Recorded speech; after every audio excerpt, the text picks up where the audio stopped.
मन भागना चाहता है कहाँ को? दुनिया को, संसार को। लेकिन मन को रखना कहाँ है? सत्य के पास। किस लिए? कोई कागजी अनुशासन की बात है क्या? कोई ऊपरी फरमान है इसलिए? नहीं, इसलिए नहीं। बात सीधे सीधे हानि लाभ की, मुनाफे की है। मन परेशान तो है ही, इसमें तो कोई दो राय नहीं। और ये जो परेशान मन है, ये बाहर को भाग करके अपनी परेशानियां कम नहीं करता, बढ़ाता ही है। बस इसलिए मन को बाहर जाने की अपेक्षा भीतर भेजना बेहतर है। मन का ही लाभ है उसमें। भीतर भेजने से आशय क्या होता है? जो कहते हैं ना कि भीतर भेजो, भीतर भेजो।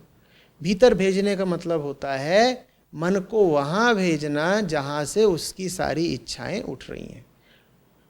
मन लगातार गतिशील रहता है ना। मन किस दिशा को गति करता रहता है? अपनी इच्छा की दिशा में। इच्छा है, मन उधर कोई भाग लिया, ठीक है ना। तो संसार की ओर देखना माने इच्छा जहां को ले जा रही है उधर को चल दिए। और भीतर की ओर ले जाने का मतलब हुआ वहां जाके देखो ना जहां से इच्छा उठ रही है। ये मत देखो कि इच्छा मांग क्या रही है, ये पूछो कि इच्छा आ कहां से रही है। ये इच्छा मूलभूत रूप से है क्या?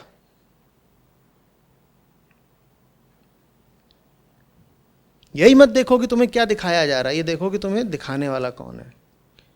वो जो पतंग उड़ रही है बड़ी आकर्षक है, ये तो देख लो उसे उड़ा कौन रहा है। इसे कहते हैं अंतर्गमन। मन का अपने भीतर जाना या इंद्रियों का अपने स्रोत तक जाना। इसी अपने भीतर जाने को ही कह दिया जाता है मन का हृदय की तरफ जाना। हृदय माने वो प्रथम बिंदु, वो स्रोत जहां से सब कुछ उद्भूत होता है, उठता है। समझ में आ रही है बात? इच्छा तुमको परेशान करती है ना। मन इच्छा के हाथों परेशान रहता है। अब ऐसा तो नहीं कि इच्छा जो मांग रही है वो मन को कभी देकर देखा नहीं। मन को बहुत दफे वो मिला भी है जो मन ने मांगा है, लेकिन उसके बाद भी बात या तो बनी नहीं है या कुछ देर को बनी है फिर बिगड़ गई है। तो इसलिए जो लोग इस बाहर की दौड़ धूप से ऊब गए थे और जिनका मूर्खतापूर्ण प्रयासों में जीवन बर्बाद करने का इरादा नहीं था, उन्होंने कहा ठहरो, ये चल क्या रहा है। शाम एक इच्छा उठी, रात दूसरी कामना उठी, और सुबह आते आते किसी तीसरी चीज ने हमें खींच लिया। हम गुलाम ही नहीं है, हम सार्वजनिक गुलाम है क्या? हम पूरी दुनिया के गुलाम हैं। ये बात तो बड़ी अखरती है, चोट करती है। जो चीज होती है दुनिया की वही इच्छा बन करके चली आती है हमको नचाने। याद करो कि कैसी कैसी इच्छाएं उठ चुकी हैं आज तक जीवन में, और जो इच्छाएं उठ चुकी हैं आज तक उन सब की सूची आपके सामने रख दी जाए, उन हजारों चीज़ों की जो आपको बुला रही थी, तो उनमें से 90-95% चीज़ें या विषय आज आपको धेला भर ना सुहाएं, और कभी आप उनके लिए जान देने को तैयार थे। उस पल में वापस जाइए जब वो सब चीज़ें इतनी अनिवार्य लग रही थीं कि आप कह रहे थे कि ये न मिली तो जी ना पाएंगे। आज वो चीज़ें आपके सामने मुफ्त में लाकर रख दी जाएं तो भी आप ना स्वीकारें। ये बातें हम भूल जाते हैं। कुछ लोग हुए जो नहीं भूलते थे, उन्होंने कहा बेवकूफ नहीं बनना है, 2 बार 5 बार 20 बार बन लिए, बार बार नहीं बनना भाई। बात समझ में आ रही है? तो उन्होंने कहा कि मैं इच्छा के पीछे नहीं दौड़ूंगा, मैं अंतःकरण में जाऊंगा और देखूंगा कि ये इच्छा आती कहां से है। कुछ मूल भीतर कमी खोट अपूर्णता होगी, वहीं से तो इच्छा उठती है ना। तो इच्छा कह क्या रही है ये बाद में देखेंगे, या ये कह लो कि उसको तो बहुत बार देख ही चुके हैं। हम पहले ये देखेंगे कि वो मूल समस्या कहां से है जिससे सब इच्छाओं का प्रादुर्भाव होता है। मूल इच्छा क्या है भाई?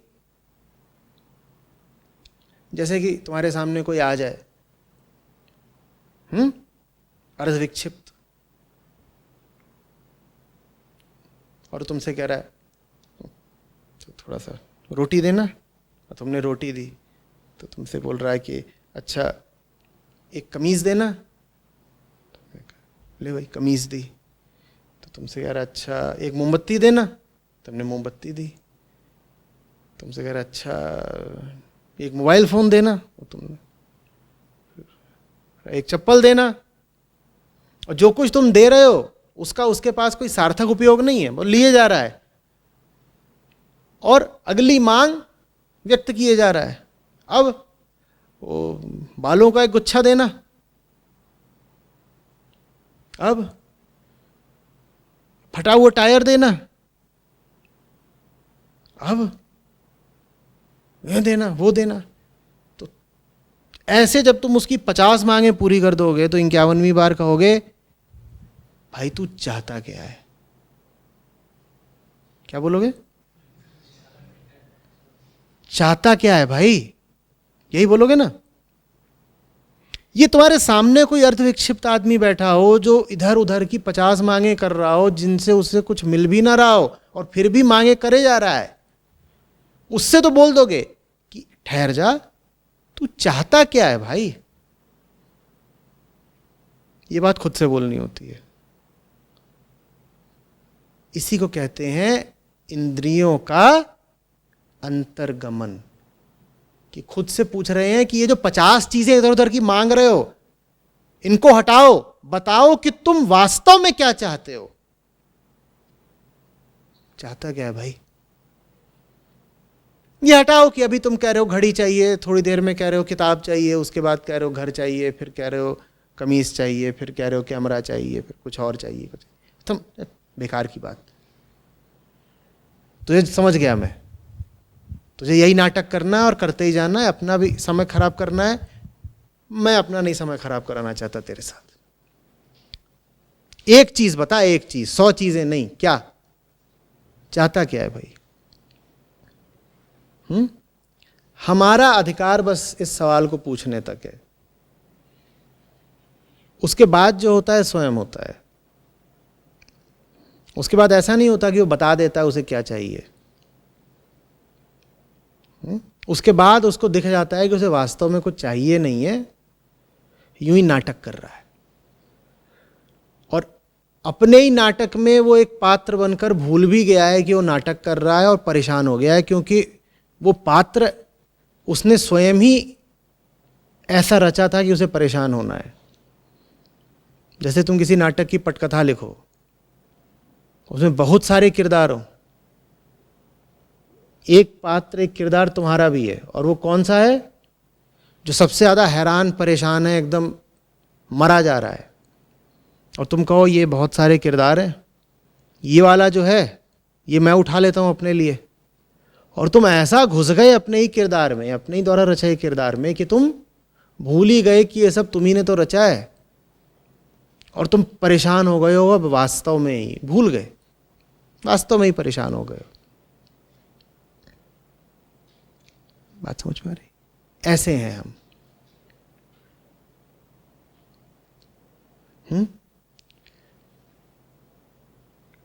तो ऐसे में तुमसे पूछा जाए कि क्यों परेशान हो,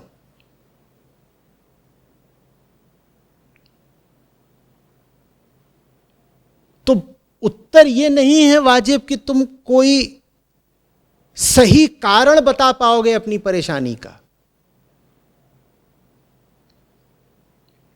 तुम अगर अपने ही नाटक में फंस करके परेशानी का चरित्र ओढ़े हुए हो और तुमसे पूछा जाए क्यों परेशान हो, तो क्या इसका सही उत्तर ये होगा कि तुमने बता दिया कि तुम क्यों परेशान हो? नहीं, इसका सही उत्तर ये होगा कि तुम्हें याद आ जाए कि तुम परेशान हो ही नहीं। इसी तरीके से जब मन से ईमानदारी से और जोर से पूछा जाता है चाहता क्या है भाई, तो समुचित उत्तर ये होता है कि उसे याद आ जाए कि वो कुछ चाहता ही नहीं है। ये चाहने मांगने का तो उसने खेल शुरू करा था और अपने ही खेल में फंस गया। समझ में आ रही बात? अध्यात्म की पूरी प्रक्रिया इसीलिए कोई बहुत अच्छा, ऊंचा या सुलझा हुआ जवाब पाने की नहीं है। वो तुम्हारे प्रश्न की मूर्खता और खोखलापन उद्घाटित कर देने की है। तुम्हें कुछ नहीं चाहिए, तुम खाली पीली टाएं टाएं कर रहे हो। तुम्हें कुछ चाहिए होता तो इतनी बड़ी पृथ्वी है, तुम्हें नहीं तो किसी और को मिल गया होता। चलो पृथ्वी पे नहीं मिल रहा तो चांद पे मिल गया होता, चांद पे नहीं मिल रहा तो आजकल तो रॉकेट और दूर तक जाते हैं, वहां से कहीं से ले आए होते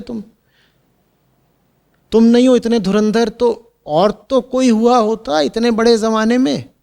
आज नहीं है तो आज से पहले हुआ होता, जो गया और किसी समंदर की गहराइयों में गोता लगा करके वो मणिक खोज लाया जिसके बाद उसे कभी और कोई इच्छा, कभी ख्वाहिश उठी ही नहीं।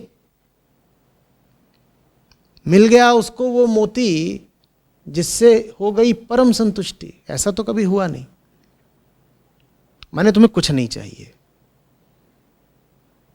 तुम कुछ ऐसा मांग रहे हो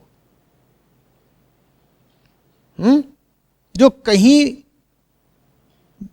मिल ही नहीं सकता। माने तुम उसको मांग ही इसीलिए रहे हो क्योंकि तुम चाहते ही नहीं कि तुम्हारी इच्छा पूरी हो।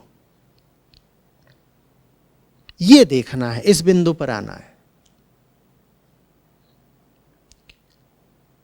खेल भी अच्छा तभी तक है जब तक भीतर का एक बिंदु ये याद रखिए कि खेल ही तो है।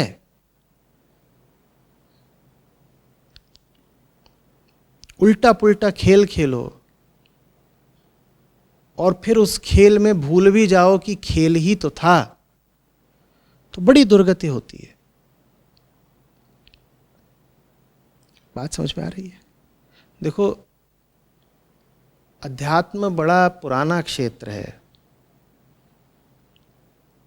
इसलिए इसमें जो शब्द हैं और जो मुहावरे हैं वो बड़े घिस गए हैं, बड़े बासी पड़ गए हैं। दुरुपयुक्त होकर के वो अपना अर्थ खो बैठे हैं। खास तौर पे भारत जैसे प्राचीन देश में, यहाँ तो हर तीसरा आदमी किसी को सलाह दे रहा होता है कि नहीं, उत्तर तुझे अपने भीतर ही मिलेगा, या कि भीतर जा, या कि मेरे अंदर से ऐसी आवाज़ आ रही है। और हम इस तरह के शब्दों को, जुमलों को, मुहावरों को इतना ज़्यादा सुनते हैं कि बार बार और ज़्यादा सुनने के कारण ही हमको ऐसा लगने लगता है कि इसका कुछ अर्थ होगा भाई, तभी तो इसको इतने लोग इस्तेमाल करते हैं। लेकिन ठहरिए, अपने आप से पूछना सीखिए, मतलब क्या है इस बात का? अपने भीतर जाओ, मतलब क्या है? और आपको बड़ी खींच उठेगी अगर आप ये सवाल अपने आप से करने लगेंगे। ऐसे ऐसे लोग जिन्होंने शायद व्यवसाय ही बना रखा है इन शब्दों से खेलने का, अपने भीतर जाना या हृदय के पास रहना इत्यादि ऐसी बातें। अगर आप उनसे भी कहेंगे कि ज़रा ज़मीनी मतलब बताओ, इस बात का क्या मतलब है अपने भीतर जाना, तो कुछ पता नहीं होगा। चूँकि कुछ पता नहीं होता, इसीलिए फिर ये सब बातें व्यवहारिक तौर पर, ज़मीनी तौर पर जीवन के काम नहीं आती। शब्दों का खेल रह जाता है, उससे ज़िंदगी पर कोई सार्थक सकारात्मक असर पड़ता नहीं।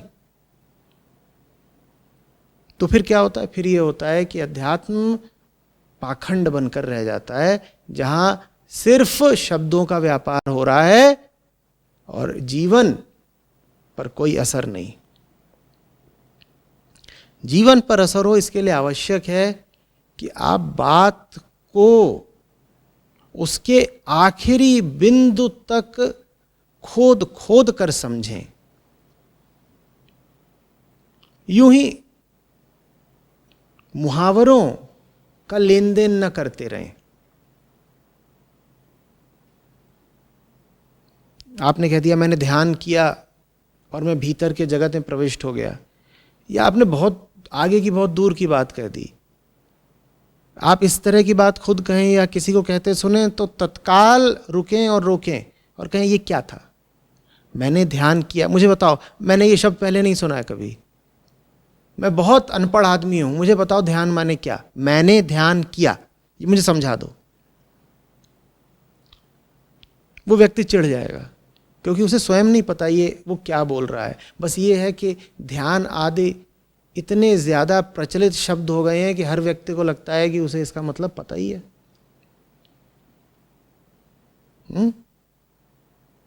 और उसके बाद उसने क्या बोला? मैंने ध्यान किया और मैं अपने भीतर प्रविष्ट हो गया। ये अपने भीतर जाने का क्या मतलब है? ये कैसे किया तुमने? और कौन था जो किसके भीतर घुसा? कैसे? समझाओ।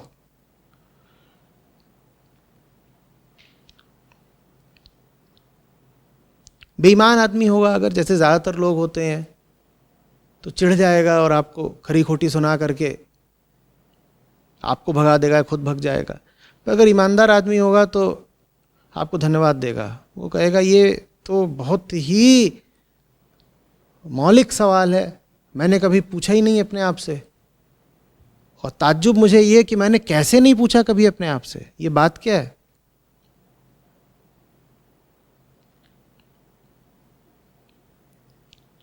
बात समझ रहे हैं?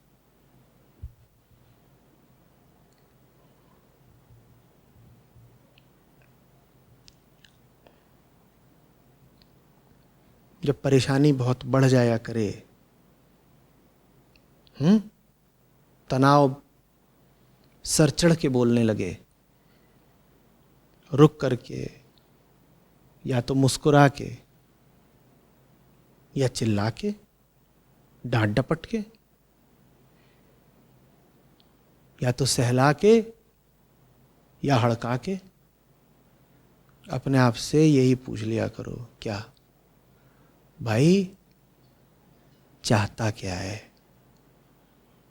विश्वास करो तुम्हें इसका उत्तर नहीं पता। कितनी हैरत की बात है कि हजारों चाहतों से घिरे हुए हम ये जानते नहीं कि हम चाहते क्या हैं। और जिंदगी बीत किस में रही है? कसम से चाहने में। और जानते ठीक यही नहीं है कि हम चाहते क्या है। और ये दोनों बातें एक है। या तो ये जान लो कि तुम झूठ मूठ नाटक कर रहे हो, तुम्हें कुछ नहीं चाहिए, या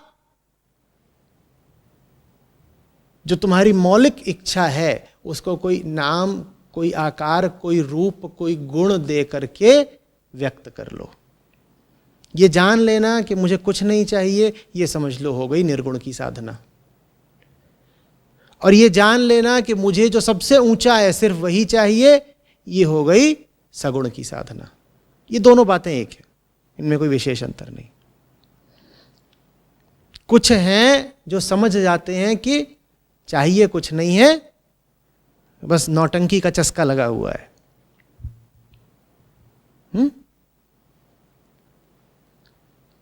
इन्होंने सीधे निराकार से नाता कर लिया, कुछ नहीं चाहिए। और दूसरे होते हैं जो कहते हैं नहीं, इस दुनिया का तो कुछ नहीं चाहिए, पर कोई चाहिए जो अतीव सुंदर है, विराट, विशाल, अनंत है।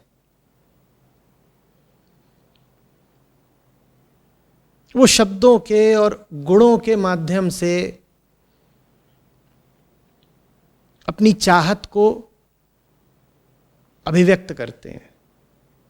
ये हो गए सगुण साधक। ये दोनों वास्तव में एक ही बात कह रहे हैं।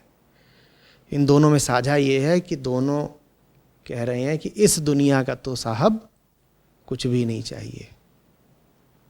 बस जो निराकारी है वो कह रहा है कि इस दुनिया का क्या, किसी दुनिया कोई नहीं चाहिए, क्योंकि सारी दुनिया सब एक ही है। सब जितने लोक हैं वो मन का ही विस्तार है। तो मैं क्या बोलूं कि किसी और दुनिया कोई चाहिए।